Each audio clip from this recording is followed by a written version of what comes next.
In Family Island news, former F&M Cabinet Minister Kenneth Russell in meetings with the Prime Minister to discuss a multi-million-dollar investment opportunity that would create more than 10,000 jobs. Shanique Miller has the ZNS News exclusive. Kenneth Russell is leading the charge to get Grand Bahama's economy thriving again. I am still doing my best and working towards creating employment in Grand Bahama. And I still say that if trying to cause a project to come to Grand Bahama is a sin, then I will continue sinning.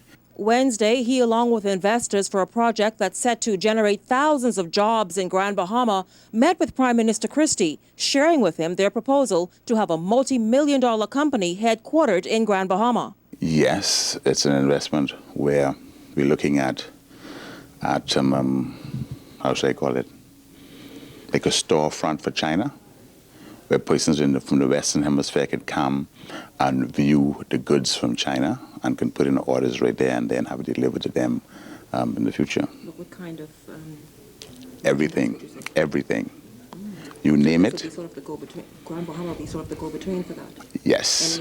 Any making. Anything you want to get from China, you will come to Grand Bahama. You will look at our different products. You will select your product, your specification, everything else, and then you'll put in your order right there in Grand Bahama, and then your shipment will be delivered to you wherever you are in the Western Hemisphere. The bigger news here is what the proposed investment is set to do for thousands of jobless Bahamians there.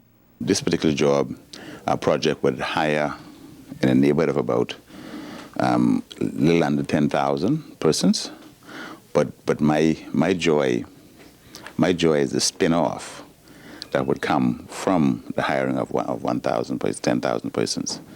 You know, because when you, I think the multiplying factor is about 3 to 4. So if you get 10,000 persons hire, you'll be looking at 30,000 persons overall on the whole island. Prime Minister Christie was happy to listen to Russell's business proposal. He noted that there are a number of other business ventures on tap for Grand Bahama as well. We are really, I think, encouraged by all of the discussions that have taken place. And the good news for me is that I believe things are going to happen in Grand Bahama, and much sooner than I would have myself expected. And so I'm therefore anxious to make these things happen. Christie said Bahamians nationwide will soon experience what he termed an economic awakening, taking shape in communities like Bimini and other parts of the country. We're really trying to drive our sort of efforts and bring new energy to this, causing things to happen for people so that at least there can be the awakening of a new level of confidence and optimism. Russell couldn't hide his excitement. Now, since falling out with the Free National Movement, the former Minister of Works and High Rock MP under the F&M has kept a relatively low profile. Russell was asked whether this is the same investment opportunity that led to his firing and subsequent alienation from the F&M. No, this is not the project. Now that former Prime Minister and North Abaco MP Hubert Ingram is set to resign from frontline politics, Russell was asked if he's open to mending fences with the F&M's new leadership. Well, it all depends, actually, on what happens after tomorrow.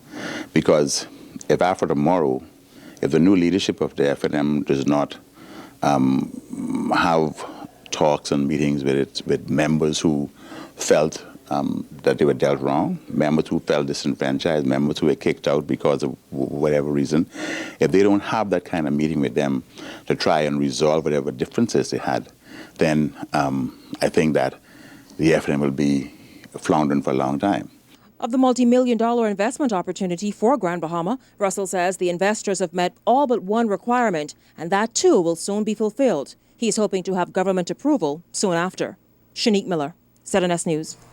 Exactly what's the plan for the Island Palm Resort in Grand Bahama? Well, the nation's leader recently discussed the issue. Shashina Rowe has the story. The cries of some Grand Bahamian residents have been heard, and the government of the Bahamas has reconsidered using the Island Palm Resort as a shelter for homeless people.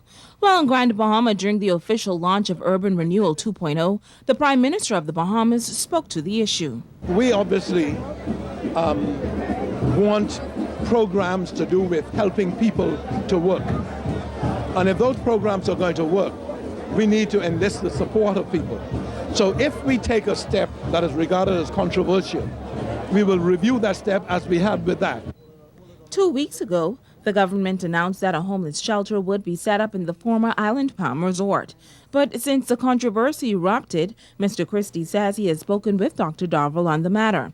So the question is, what will happen to the resort that has garnered so much attention? He proposes to use the offices as administrative offices and not as a home, and that in point of fact it is a positive response to all of the controversy, that if one wants to say he listened and he heard, then one can say that, and he's responding positively. It was back in March when the former government purchased the Island Palm Resort at a cost of $1.9 million for the expansion of the Rand Memorial Hospital. But the Prime Minister believes the property was purchased in poor judgment. This building reflects a bad judgment, a poor judgment in purchase, because the building had to be demolished. And so for the purposes of, I think, temporary accommodation, it's going to be used as administrative offices. A location for a homeless shelter on Grand Bahama has not yet been determined. Shashina Rule, ZNS News.